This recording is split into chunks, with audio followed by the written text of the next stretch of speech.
नमस्कार, एडीके न्यूज में आपका स्वागत है। मैं करमवीर। भारत को युवाओं का देश कहा जाता है। ऐसे में 2024 के लोकसभा का इलेक्शन जब सर पे है, तमाम पार्टियों ने अपने-अपने कैंडिडेट की लिस्टों की घोषणा करनी शुरू कर दी है। चुनाव आयोग कभी भी इलेक्शन की घोषणा कर सकता है। ऐसे में सरकार के कामकाज की समीक्षा युवाओं में करने के लिए हम इस समय कुछ युवाओं के बीच में मौजूद हैं।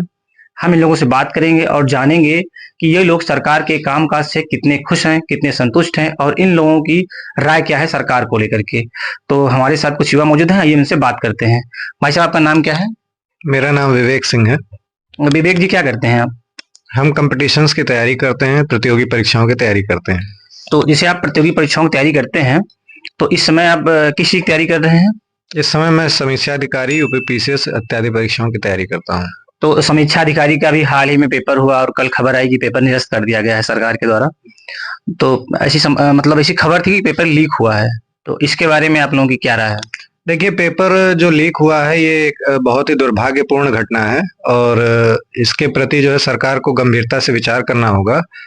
अगर सरकार इस पे जो है तय करे कि जो है पेपर लीक नहीं हो, उससे पहले जो हमारी जांच एजेंसियां हैं उस पे जो है त्वरित ढंग से कार्यवाही करें और जो इसमें दोषी हैं, जो इसमें कोई रैकेट चल रहा है या कोई गिरोह कार्य कर रहा है, तो उस पे जो है सख्ती से कार्यवाही करें, जिससे जो है योगी जी ने कहा है कि जो भी गिरोह इसमें शामिल है उसके ऊपर हम बहुत सख्त कार्रवाई करेंगे और ऐसी कार्रवाई करेंगे कि भविष्य में नजीर बनेगा वो। तो आप लोगों को भरोसा है कि सरकार उस पर कार्रवाई करेगी या हमेशा सरकार आश्वासन ही देती है? नहीं, मुझे भरोसा है प्रदेश के माननीय मुख्यमंत्री जी के ऊपर कि जो है वो दोषियों पर सख्त से सख्त कार्यवाही करेंगे, क्योंकि माननीय मुख्यमंत्री जी का पुराना रिकॉर्ड भी रहा है कि वो अपराधियों पे बहुत सख्त से सख्त कार्यवाही करते हैं। तो मुझे ये उम्मीद है कि वो सख्त से सख्त कार्यवाही करेंगे। तो जैसे अब लोकसभा का इलेक्शन जो है आने वाला है, तो मोदी सरकार जो है अब की बार नारा दे रही कि अब की बार 300 पार या 400 पार जो भी दे रही है नारा। अब मोदी सरकार का तीसरा टर्म है, तो आप मोदी सरकार की समीक्षा किस तरीके से करते हैं एज ए स्टूडेंट? और आप मोदी सरकार से क्या और अपेक्षा कर सकते हैं या करते हैं? देखिए, जहाँ तक सरकार के कामकाज की जो है समीक्षा करने की बात है, मैं अपनी व्यक्तिगत राय इसमें देना चाहूँगा कि पिछला जो 10 साल का कार्यकाल रहा है, उसमें बहुत सारी विकास की योजनाएँ भी सरकार लेकर के आई। देश में चहुमुखी तरीके से विकास भी हुआ है, तमाम इंफ्रास्ट्रक्चर डेवलप हुआ है, सड़क निर्माण कार्यों में प्रगति आई है, काफ़ी तेज़ी आई है। गरीबों को आवास बहुत सारे बन गए हैं, काफ़ी संख्या में बन गए हैं, अभी बहुत बनने भी बाकी हैं और मतलब आगे भविष्य में बनेंगे भी, जिस हिसाब से कार्य हो रहा है।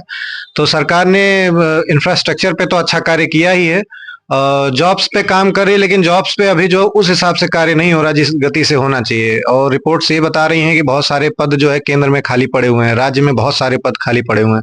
इनको जो है भरने की जिम्मेदारी सरकार की है, उस पे तेजी लाना चाहिए। मतलब जो विभाग में जो पद रिक्त है केंद्र सरकार के विभाग में, उन पदों को जो है जल्दी से भरा जाए। जी। अजीत यादव है। अजीत जी, क्या करते हैं आप? मैं एक स्टूडेंट हूँ और खास तौर पर रेलवे और यूपीपीसीएल इत्यादि कंपटीशन परीक्षाओं की तैयारी करता हूँ। तैयारी करते हैं आप। और आप ये बताएं कि सरकार के कामकाज जो वैकेंसी जो सरकार दे रही है उससे खुश हैं आप कि नहीं?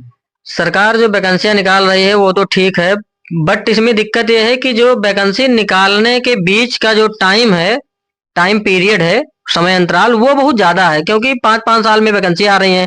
मान लीजिए जैसे कोई वैकेंसी बताइए। जैसे कोई वैकेंसी, एक रेलवे की वैकेंसी है, इससे पहले जो हमारी वैकेंसी आई थी उत्तर प्रदेश पुलिस की, उसकी भी 5 साल बाद ही वैकेंसी आई है। अच्छा, रेलवे की कौन सी वैकेंसी की बात कर रहे हैं आप?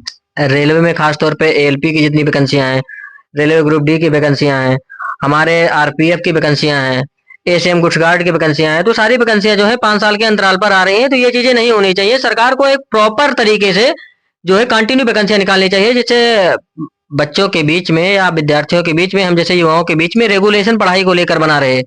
क्योंकि जब वैकेंसी का टाइम पीरियड बहुत ज्यादा हो जाता है तो उसमें जो है मन में एक निराशा। अच्छा, ये बताएं आप कि जैसे अभी इलेक्शन सर पे है और इस समय तमाम जो है आंदोलन चल रहे हैं, उसमें किसानों का आंदोलन महत्वपूर्ण है। आप बता रहे थे कि आप भी एक किसान के बैकग्राउंड से आते हैं, तो उसको लेकर के क्या राय है आपकी? सर, जैसे अभी हमारे देश में जो महत्वपूर्ण मुद्दे हैं हम लोगों को लेकर, क्योंकि मैं किसान बैकग्राउंड से हूँ, हमारे पिताजी किसान ही थे, तो एमएसपी को लेकर जो चर्चा चल रही है, सरकार को एमएसपी देनी चाहिए कि नहीं? जी बिल्कुल देनी चाहिए, क्योंकि क्या होता है ना कि हमारी जो फसलें हैं इनका कोई निर्धारित मूल्य नहीं है, क्योंकि वर्तमान समय में 23 फसलें ही एमएसपी पर खरीदी जा रही हैं, ठीक है। तो इन फसलों में क्या होता है कि जैसे हमने फसल को तो बो दिया, फसल बोने के बाद में मार्केट में लेके गए तो उसका कोई प्राइस फिक्स नहीं रहता है। तो इनका एक गवर्नमेंट को जो है प्राइस फिक्स करना चाहिए, क्योंकि इन फसलों को जो है एक निश्चित रेट पर ही खरीदे। क्योंकि हम जैसे हमारे पास एक फोन है, फोन का क्या है कि इसने किसी कंपनी ने मैन्युफैक्चर किया, मैन्युफैक्चर करने के बाद इसका प्राइस तो फिक्स है कि इतने में बिकेगा, ठीक। इसका एक एमआरपी है, एमआरपी के बाद डिस्काउंट देने के बाद जो उसका सेलिंग प्राइस आएगा वो तो बिकेगा। लेकिन हमारी फसलों का कोई जो है निश्चित ये नहीं रहता है कि कितने पे खरीदेंगे, कितने पे बोएंगे, मतलब बेचेंगे। तो इसमें क्या रहता है कि जैसे फसल को हमने जो है बो दिया, उसके बाद मान लीजिए ओलावृष्टि हो गई, ओलावृष्टि होने के बाद में किसान का सारा पैसा डूब गया। तो इसलिए सरकार को ये फिक्स करना चाहिए। एमएसपी एक प्रकार की गारंटी है जिसमें सरकार को देनी चाहिए, ठीक है। अच्छा, हमें ये बताएं कि आप जिस लोकसभा क्षेत्र से आते हैं उसका नाम क्या है और आप सांसद कौन है आपके? हम अयोध्या लोकसभा क्षेत्र से बिलोंग करते हैं। हमारे यहाँ के सांसद माननीय लल्लू सिंह जी हैं। तो सांसद के काम काज को कैसे देखते हैं आप लोग? सांसद के काम से एक औसत उनका काम है, कोई खास उन्होंने काम किया नहीं है, ठीक है। सरकार की नीतियों का प्रचार प्रसार करते रहते हैं, बाकी वो उनका कोई विशेष काम है नहीं। तो आप लोग किन किन मुद्दों पे मतलब सरकार को चुनने के लिए आप लोग क्या देखते हैं कि कैसे? देखिए, हम विकास के मुद्दे पे चुनाव करेंगे, ठीक है। सरकार हमारे लिए वैकेंसी निकाले, रोजगार के अवसर पैदा करे। मतलब मेन मुद्दा आप लोगों का बेरोजगारी है? हाँ, मेन मुद्दा हमारा बेरोजगारी है। जो हमको रोजगार देगा हम उसी को वोट देंगे। अच्छा, तो ये थे हमारे साथ कुछ युवा, इन लोगों ने हमसे बातचीत की। इन लोगों की बातचीत पे आपकी क्या राय है आप लोग हमें कमेंट बॉक्स में जरूर बताएं। अगर आप हमारे चैनल को यूट्यूब पर देख रहे हैं तो हमारे चैनल को सब्सक्राइब करें। अगर फेसबुक पर देख रहे हैं तो हमारे पेज को फॉलो करें। धन्यवाद।